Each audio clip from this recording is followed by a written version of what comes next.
Lately, it feels like every villain gets a redemption arc. Somewhere along the way, the monsters stopped being monsters and started being treated like heroes who just took a wrong turn. Now, don't get me wrong, tragic backstories and second chances can make for great storytelling. But when every other writer tries to turn established villains into misunderstood vigilantes or reluctant anti-heroes, you start to lose something. Worse still, it starts to feel like fan service, an attempt to please audiences who don't want to see their favourite bad guy lose. The villains get softened, justified, or rewritten until there's no real darkness left. It can be comforting, sure, but it's also tedious.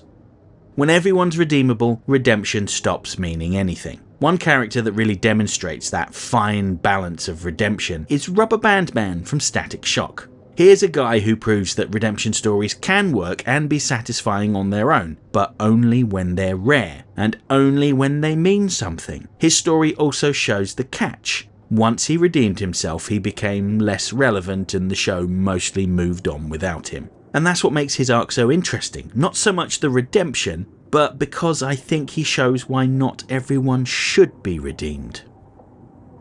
This is made all the more clear when we compare him to his comic book counterpart, who is basically an entirely different character. The original Rubberband Man first appeared in Static number 33, published in 1996. His name was Cameron Stringer, a small-time crook with elastic powers and one of many bang babies that got their powers after a gang war was exposed to an experimental gas by the police. He appears on a talk show that exploits these superpowered teens and challenges Static to a fight, but he gets embarrassed on live television and vows revenge. A few issues later, he turned up as part of a group of villains that wanted to kill Static, including Dr. Kilgore, the Swarm, Prometheus the Botanist, and Jump, but they were unsuccessful. And that's it, that's his whole story. No real personality, no lasting motivations. Just another villain of the week teaming up with a bunch of other D-listers to defend his bruised ego. So if you're familiar with Rubberband Man from Static Shock, you can already see the difference. The original is not a tragic anti-hero or a misunderstood genius. He's a nobody, a one-note villain who tried to show Static up, but ended up running off with his tail between his legs. When the time came for Static Shock to go into development, their version of Rubberband Man was less of an adaptation and more of a reinvention. It was a complete reimagining of a character so minor in the comics that you could erase him entirely and frankly nobody would notice. Really, the only similarities between the two characters are the name and their power set. He was Adam Evans. While initially a villain and prominently featured in the show's title sequence, he wasn't a crook or a schemer seeking attention. He was a musician who felt cheated, wronged, and was angry at a system that took from him and gave him nothing back. His first act as Rubberband Man was to lash out at the record producer who stole his music. It's raw, emotional, and very personal. And the story itself hits harder when you realise the real-world events it draws from. From the early 20th century onwards, the American music industry built itself on black innovation. Blues, jazz, rock, R&B, hip-hop, and so on. Yet the credit and the profits often went elsewhere. However, Rubberband Man's exploitation isn't due to institutional racism. It's his own community that rips him off. It shows what happens when the people who should be lifting you up decide instead to use you. Adam gets ripped off by people that he trusted and admired, and they took advantage of his inexperience.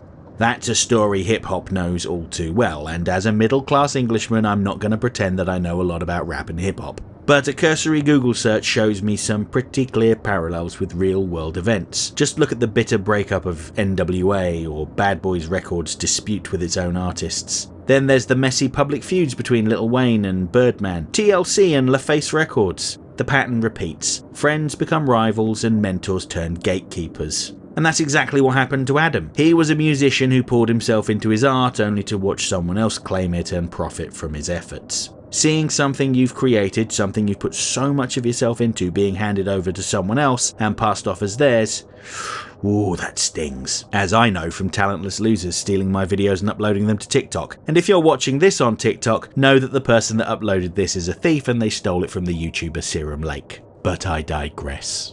All of that is what makes Rubberband Man one of the most emotionally grounded villains in Static Shock. His rage comes not so much from wanting power, but more from wanting control over his own life. He had a legitimate gripe and wanted revenge, but what he should have sought was justice. He comes close to going too far, but Static stops him from suffocating DJ Rock, the producer that had ripped him off, and he gets sent to prison. Later, Rubberband Man escaped from jail and reinvented himself as Stringer, a musician who quickly earned a following. And that name was a nod to the comic book original, by the way, if you hadn't noticed. However, after a pyrotechnics accident at one of his gigs, he was exposed and went on the run. Eventually, he was persuaded to turn himself in and complete his sentence, in this case a few months, so long as he behaved himself, which kickstarts his rehabilitation. The instigator for Rubberband Man's change of heart was Virgil's sister Sharon, who became his girlfriend. And love plays a significant role in Static Shock, not just romantic love, as in this case, but love for your fellow man. Love is treated as the bridge to goodness. Rubberband Man's relationship with Sharon is the emotional core of his rehabilitation, and it works because it's rooted in compassion. Sharon doesn't forget that he once broke the law, but she refuses to see him as a lost cause. In doing so, she embodies one of the show's most obvious lessons, that treating people with decency, even after they've fallen, can make them want to rise again. If love redeems Rubberband Man, then perhaps its absence condemns his brother Ivan, also known as Ebon. Now, Ebon is what happens when anger is left to harden and when no one bothers to reach out. Where Adam finds someone who believes in his better nature, Ebon learns only that strength means domination. His powers, he's basically a living shadow, are a perfect metaphor for that worldview. He consumes everything he drags into his darkness. There's no warmth in him because he claims to have never known any. Now, Static never excuses Ebon's cruelty, but it does explain it. Their father had passed away when they were young, and Ivan turned to crime to support himself and his younger brother. That is the only way he could see to keep his family together, and Ebon maintains that view, even when Adam's actions disprove it. The show seems to suggest that the difference between villainy and redemption is often as simple as whether someone cared enough to believe you could change. I've already talked about Ebon's arc in a separate video linked to in the info button if you want to hear more, but the two take a very different approach. Where Adam initially tried to get revenge and saw the error of his ways, Ebon clings to his identity as a small-time hood. With his powers, he could do absolutely anything, be whoever he wants to be, but his ambitions are small. He wants to take from others, he wants to be respected by his peers, and he wants his brother to be the same as him. And so he frames him for breaking the meta-breed out of jail, forcing him to go on the run again. Although Adam is still non-committal, even after things fall apart for him, indicating that he still has a sense of right and wrong. Fortunately, Static helps to prove his innocence and he gets back to his new life. His story might have ended there and he would have served his purpose. But Static Shock brought him back multiple times. The series turned him into a recurring guest hero, mostly in a minor role granted, but it was a role nonetheless. By the time of his final appearance, we learn of his dyslexia. Here, Static Shock repositions him as a chance to wrap a social issue in spandex. It's not that the message lacks power. The portrayal of a black hero with a learning difference is pretty radical. But those PSA beats sometimes meant the show sacrificed complexity in favour of accessibility. That's not necessarily a bad thing though, more a question of personal taste.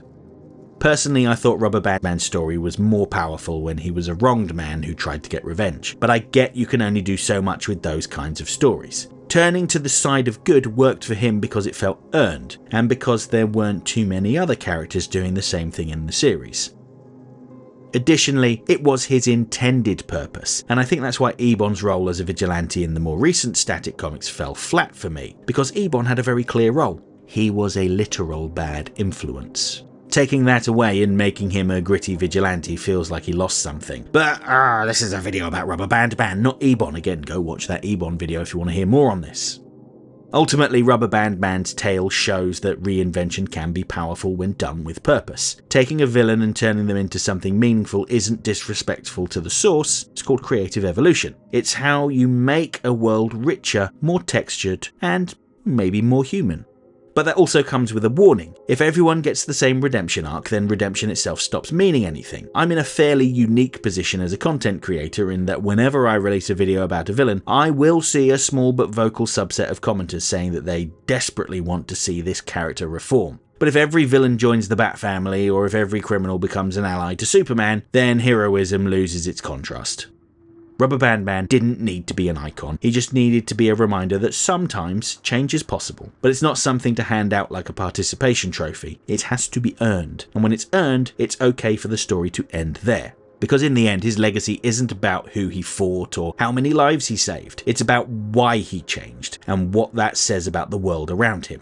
He proved that even a minor, disposable villain can be reimagined into someone with heart, and that it's okay to rebuild from the ground up when the foundation is hollow. But just as importantly, he reminds us that we still need our villains, because without them, the heroes have no reason to rise. Okay, that's it for this week's essay. If you liked the video, don't forget to like, share, subscribe, leave a comment, tell all your friends about me. You know how YouTube works. If you really enjoyed the video and have the means, please consider making use of the thanks button to send a buck or two my way, because every little helps. I offer channel memberships for $1.99 a month. This will get you early access to my weekly video essay, priority responses to your comments, members-only videos, custom emojis, and an icon on your profile indicating that you're one of my people. And special thanks to my channel members. Everyone who was a member at the time of this video's creation is listed on the screen right now. If you want to see your name amongst all these wonderful people, join the channel now.